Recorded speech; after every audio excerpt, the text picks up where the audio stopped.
घरी असताना मला इथून फोन आला भुतडाचा की असं काबरांचं घर फोडण्यात आलेलं आहे बाळवेज चौकातलं.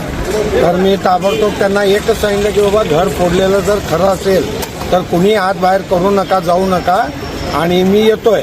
त्याप्रमाणे मी इथं आलो. तर आल्यानंतर जेव्हा डिपार्टमेंटसोबत मी वर जाऊन बघितलो तर ही चोरी बहुतेक घरात कोणी नसल्यामुळं पाळत ठेवून झालेली आहे.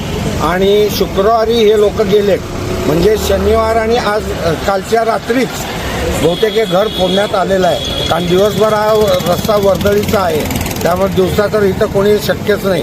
आणि हे झालेलं आहे ते सगळं रात्री पहाटेच्या दरम्यान झालं असेल. अंदाजे काय झालं आहे, घरात काय होतं काय नाही हे आता उद्या घरचे मालक येणार आहेत, आल्यानंतरच ते कळणार आहे. पण मध्यवर्ती भागात आणि वर्दळीच्या रस्त्यावर ह्या अशा घटना घडत आहेत. त्यामुळं आम्हाला चिंता जास्त लागलेली आहे की आपण इथं सुरक्षित आहोत की नाही मेन चौकात सुद्धा.